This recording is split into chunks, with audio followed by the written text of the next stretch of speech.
Item ಯಾವುದೇ ಇರಲಿ try ಮಾಡಿ ಆಚಿ ಚಿಕನ್ ಮಸಾಲಾ. ರಾಜ್ಯ ರಾಜಕಾರಣದ ಬೆಳವಣಿಗೆಗಳ ನಡುವೆ ಸಿಎಂ ದೆಹಲಿಗೆ ದೌಡಾಯಿಸಿದ್ದಾರೆ. ನಾಳೆ ಬೆಳಗ್ಗೆ ಸಿಎಂ ಡಿಕೆ ಶಿವಕುಮಾರ್ ದೆಹಲಿಗೆ ಪ್ರವಾಸವನ್ನ ಕೈಗೊಳ್ತಾ ಇದ್ದಾರೆ. 2 ದಿನಗಳ ಕಾಲ ಹೈಕಮಾಂಡ್ ನಾಯಕರ ಭೇಟಿ ಮಾಡಿ ಚರ್ಚೆ ಮಾಡ್ತಾರೆ. ಏನ್ ವಿಚಾರ ಇರಬಹುದು? ಈಗ ಏಕಾಏಕಿಯಾಗಿ ಸಿಎಂ ಡಿಕೆ ಶಿವಕುಮಾರ್ ಅವರು ದೆಹಲಿಗೆ ಹೋಗ್ತಾ ಇರುವಂತ ಕಾರಣ ಏನು?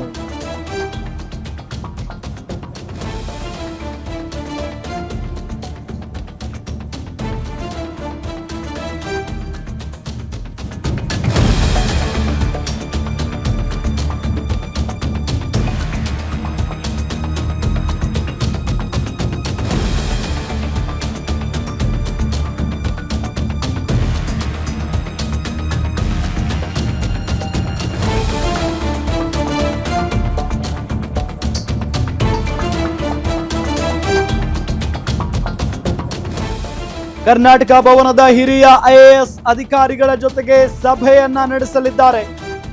ಎಐಸಿಸಿ, ಎನ್ಎಸ್ಯುಐ, ಯೂತ್ ಕಾಂಗ್ರೆಸ್ ಕಚೇರಿಗಳಿಗೆ ಭೇಟಿ ನೀಡಲಿದ್ದಾರೆ ಡಿಕೆ ಶಿವಕುಮಾರ್. ಎಐಎಂಸಿ ಕಚೇರಿಗಳಿಗೆ ಭೇಟಿ ನೀಡಲಿದ್ದಾರೆ. ನಾಡಿದ್ದು ನೀತಿ ಆಯೋಗದ ಸಭೆಯಲ್ಲಿ ಡಿಕೆ ಶಿವಕುಮಾರ್ ಅವರು ಭಾಗಿಯಾಗಲಿದ್ದಾರೆ. ಮುಖ್ಯಮಂತ್ರಿಗಳಾದ ನಂತರ ಡಿಕೆ ಶಿವಕುಮಾರ್ ಅವರು ದೆಹಲಿಯತ್ತ ಪ್ರಯಾಣವನ್ನ ಬೆಳೆಸ್ತಾ ಇರೋದು. ನಾಳೆ ಬೆಳಗ್ಗೆ 2 ದಿನಗಳ ಕಾಲ ಹೈಕಮಾಂಡ್ ನಾಯಕರ ಜೊತೆಗೆ ಮಾತುಕತೆಯನ್ನ ನಡೆಸಲಿದ್ದಾರೆ. ಕರ್ನಾಟಕ ಭವನದ ಹಿರಿಯ ಐಎಎಸ್ ಅಧಿಕಾರಿಗಳ ಜೊತೆಗೆ ಸಭೆಯನ್ನ ನಡೆಸ್ತಾರೆ ಮುಖ್ಯಮಂತ್ರಿ ಡಿಕೆ ಶಿವಕುಮಾರ್ ಅವರು. ಎಐಸಿಸಿ, ಎನ್ಎಸ್ಯುಐ, ಯೂತ್ ಕಾಂಗ್ರೆಸ್ ಕಚೇರಿಗಳಿಗೆ ಭೇಟಿ ನೀಡಲಿದ್ದಾರೆ.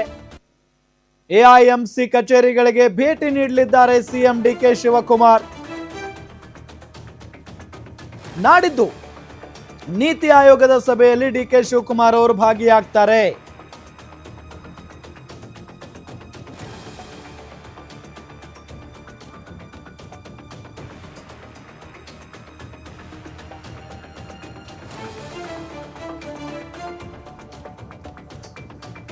ಸಿಎಂ ಡಿಕೆ ಶಿವಕುಮಾರ್ ಅವರು ದೆಹಲಿಗೆ ಮೊದಲೆಲ್ಲ ಹೋಗಬೇಕಾದ್ರೆ ಈ ಸಿಎಂ ಆಗೋಕ್ಕಿಂತ ಮುಂಚೆ ನೋಡಿ ಜಟಾಪಟಿ ಶುರು ಆಗಿಬಿಟ್ಟಿದೆ.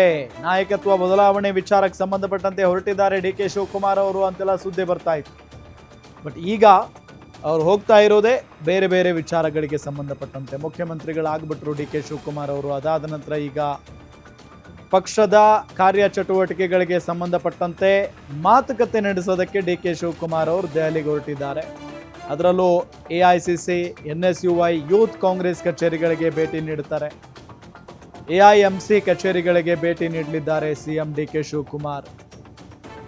ಈ ಸಂದರ್ಭದಲ್ಲಿ ಹಲವರ ಜೊತೆಗೆ ಮೀಟಿಂಗ್ ಆಗುತ್ತೆ, ಮಾತುಕತೆ ಆಗುತ್ತೆ.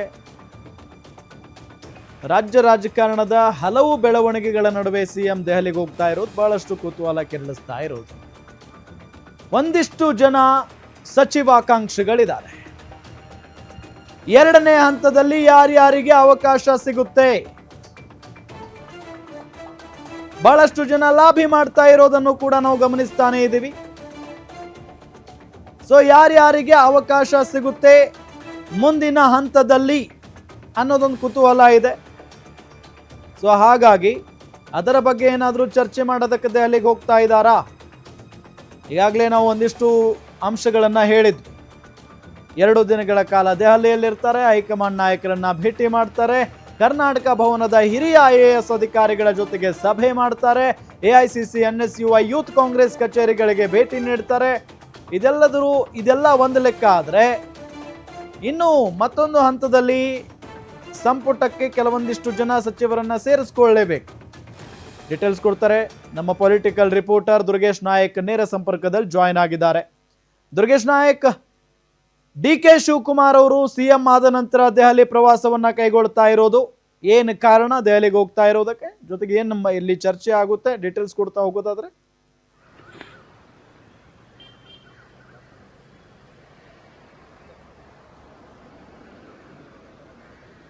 ಎಸ್ ರಾಮ್, ಸಿಎಂ ಆದ ಬಳಿಕ ಡಿ.ಕೆ. ಶಿವಕುಮಾರ್ ಮೊದಲ ಬಾರಿಗೆ ದೆಹಲಿ ಪ್ರವಾಸವನ್ನು ಕೈಗೊಳ್ಳುತ್ತಿದ್ದಾರೆ. ಇದು ಬಹಳ ಕುತೂಹಲಗಳಿಗೆ ಕಾರಣವಾಗ್ತಾ ಇದೆ. ಪ್ರಮುಖವಾಗಿ ಡಿ.ಕೆ. ಶಿವಕುಮಾರ್ ಅವರು ಇಷ್ಟು ದಿನಗಳ ಕಾಲ ದೆಹಲಿ ಪ್ರವಾಸ ಕೈಗೊಳ್ತಾರೆ ಅನ್ನೋದು ಸುದ್ದಿ ಬಂದ್ರೆ ಪವರ್ ಶೇರಿಂಗ್ ವಿಚಾರದ ಬಗ್ಗೆ ಚರ್ಚೆ ಆಗ್ತಾ ಇತ್ತು. ಸಿದ್ದರಾಮಯ್ಯ ಡಿಸಿಎಂ ನಡುವೆ ಜಟಾಪಟಿ ಅನ್ನುವಂಥ ಮಾತುಗಳು ಬರ್ತಾ ಇತ್ತು. ಆದರೆ ಇದೀಗ ಅಧಿಕೃತವಾಗಿ ಸಿಎಂ ಆಗಿರುವಂತಹ ಡಿ.ಕೆ. ಶಿವಕುಮಾರ್ ಪ್ರವಾಸ ಬಹಳ ಅಚ್ಚರಿ ಮೂಡಿಸ್ತಾ ಇದೆ. ಜೊತೆಗೆ ಒಂದಿಷ್ಟು ಕಾರ್ಯಕ್ರಮಗಳು AICC ಆಗಿರ್ಬೋದು, ಮತ್ತೆ NICC ಆಗಿರ್ಬೋದು, ಯೂತ್ ಕಾಂಗ್ರೆಸ್ ಕಚೇರಿಗಳಿಗೂ ಕೂಡ ಭೇಟಿ ಕೊಡುತ್ತಿದ್ದಾರೆ. ಜೊತೆಗೆ ನೀತಿ ಆಯೋಗದ ಸಭೆಯಲ್ಲೂ ಕೂಡ ಸಿಎಂ ಅವರು ಭಾಗಿಯಾಗ್ತಿದ್ದಾರೆ.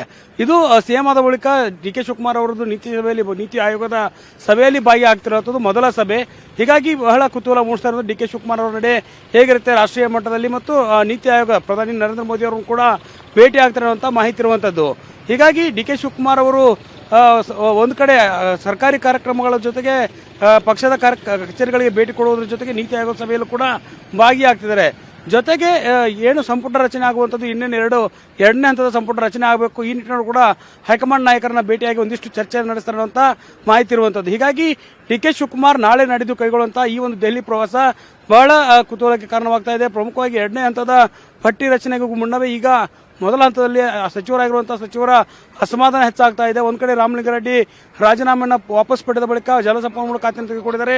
ಕೃಷ್ಣ ಬೈರೇಗೌಡ ಅವರು ಮತ್ತೆ ದೆಹಲಿ ಪ್ರವಾಸವನ್ನು ಕೈಗೊಂಡಿರುವಂತದ್ದು, ಮತ್ತೆ ಅವರಿಗೆ ಬೆಂಗಳೂರು ನಗರಾಭಿವೃದ್ಧಿ ಖಾತೆಯಲ್ಲಿ ಒಂದಿಷ್ಟು ಗೊಂದಲಗಳಿದೆ, ಮತ್ತೆ ಒಂದಿಷ್ಟು ಅಸಮಾಧಾನ ಇದೆ. ಇತ್ತ KH ಮುನಿಯಪ್ಪ ಅವರು ಕೂಡ ತಮ್ಮ ಖಾತೆ ಬದಲಾವಣೆ ಆಗಬೇಕು ಅಂತ ಅಸಮಾಧಾನವನ್ನು ಹೊಂದಿದ್ದಾರೆ. ಹೀಗಾಗಿ ಹೈಕಮಾಂಡ್ ನಾಯಕರ ಜೊತೆಗೆ ರಾಜ್ಯ ರಾಜಕೀಯದ ಈ ಸದ್ಯದ ವಿದ್ಯಮಾನಗಳ ಬಗ್ಗೆಯೂ ಕೂಡ ಒಂದಿಷ್ಟು ಚರ್ಚೆಯನ್ನು ಮಾಡೋದ್ರ ಜೊತೆಗೆ ಸರ್ಕಾರಿ ಕಾರ್ಯಕ್ರಮ ಅಂದ್ರೆ ನೀತಿ ಆಯೋಗದ ಸಭೆಯಲ್ಲಿ ನಾಡಿದ್ದು ಭಾಗಿಯಾಗ್ತಾರೆ. ಅದಕ್ಕೂ ಮುನ್ನ ನಾಳೆ ಕಾಂಗ್ರೆಸ್ನ ದೆಹಲಿಯಲ್ಲಿರುವಂತಹ ಕಚೇರಿಗಳಿಗೆ ಭೇಟಿ ನೀಡಿ ಸಿಎಂ ಆದ ಬಳಿಕ ಅಲ್ಲಿ ಇರುವಂತಹ ಒಂದಿಷ್ಟು ನಾಯಕರನ್ನು ಭೇಟಿ ಮಾಡಿ ಆಪ್ತ ಸಮಾಲೋಚನೆ ನಡೆಸ್ತಾರೆ. ಜೊತೆಗೆ ಹೈಕಮಾಂಡ್ ನಾಯಕರಿಗೆ ಒಂದಿಷ್ಟು ಧನ್ಯವಾದ ಹೇಳುವಂತಹ ಕೆಲಸವನ್ನು ಕೂಡ ಮಾಡುವಂತದ್ದು. ಹೀಗಾಗಿ ಒಂದು ಕಡೆ ಈ ಸರ್ಕಾರಿ ಕಾರ್ಯಕ್ರಮ ಮತ್ತು ಕಚೇರಿಯ ಕಾರ್ಯಕ್ರಮಗಳ ಜೊತೆಗೆ ಸಚಿವ ಸಂಪುಟ ರಚನೆ ಆಗಬೇಕು, ಮತ್ತೆ ಸಂಪೂರ್ಣವಾಗಿ ಅಂದ್ರೆ ಜೂನ್ 18ಕ್ಕೆ ಏನು ಎರಡನೇ ಹಂತದ ಪಟ್ಟಿ ಬಿಡುಗಡೆ ಆಗುತ್ತೆ ಅನ್ನುವಂಥ ಮಾತಿದೆ. ಜೂನ್ 20ರ ಬಳಿಕ ಎಲ್ಲವೂ ಕೂಡ ಸುಸೂತ್ರವಾಗಿ ನಡೆಯಬೇಕನ್ನೋ ನಿಟ್ಟಿನಲ್ಲಿ ಒಂದಿಷ್ಟು ಹೈಕಮಾಂಡ್ ನಾಯಕರ ಜೊತೆಗೆ ಚರ್ಚೆಯನ್ನು ಮಾಡ್ತಿರುವಂಥದ್ದು. ಪ್ರಮುಖವಾಗಿ ನಾವು ಇಲ್ಲಿ ಗಮನಿಸಬೇಕಾದಂತಹ ಅಂಶ ಏನಂದ್ರೆ ಡಿ.ಕೆ. ಶಿವಕುಮಾರ್ ದೆಹಲಿಗೆ ತೆರಳುತ್ತಾ ಇರುವಂಥದ್ದು. ಇದರ ನಡುವೆ ರಾಹುಲ್ ಗಾಂಧಿ ಅವರು ರಾಜ್ಯಕ್ಕೆ 3 ಬಾರಿ ಬಂದೋಗಿದ್ದಾರೆ.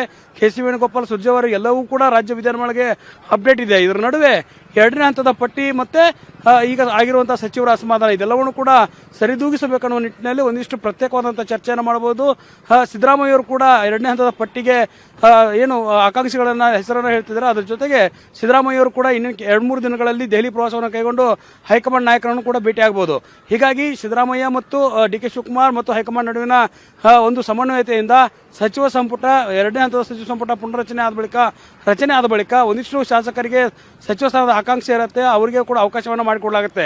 ಹೀಗಾಗಿ ಎಲ್ಲ ದೃಷ್ಟಿಯಿಂದ ಡಿ.ಕೆ. ಶಿವಕುಮಾರ್ ದೆಹಲಿ ಪ್ರವಾಸ ಬಹಳ ಕುತೂಹಲವನ್ನು ಮೂಡಿಸ್ತಾ ಇರುವಂತದ್ದು. ಡಿ.ಕೆ. ಶಿವಕುಮಾರ್ ಅವರಿಗೆ ಹೈಕಮಾಂಡ್ ನಾಯಕರು ಯಾವ ರೀತಿಯ ಸಲಹೆ ಸೂಚನೆಗಳು ಕೊಡ್ತಾರೆ, ಯಾವ ರೀತಿಯ ಮಾರ್ಗದರ್ಶನವನ್ನ ಮಾಡ್ತಾರೆ, ಸಿದ್ದರಾಮಯ್ಯ ಬಳಿಕ ಡಿ.ಕೆ. ಶಿವಕುಮಾರ್ ಇದೀಗ ದೆಹಲಿ ಪ್ರವಾಸವನ್ನ ಮೊದಲ ಬಾರಿಗೆ ಕೈಗೊಳ್ತಾ ಇರುವಂತದ್ದು ಎಷ್ಟರ ಮಟ್ಟಿಗೆ ಕಾರ್ಯಗತ ಆಗುತ್ತೆ ಅನ್ನೋದನ್ನ ಕಾದು ನೋಡಬೇಕಾಗತ್ತೆ. ರಾಮ್, ಥ್ಯಾಂಕ್ ಯು ದುರ್ಗೇಶ್ ತಮ್ಮೆಲ್ಲ ಮಾಹಿತಿಗಾಗಿ.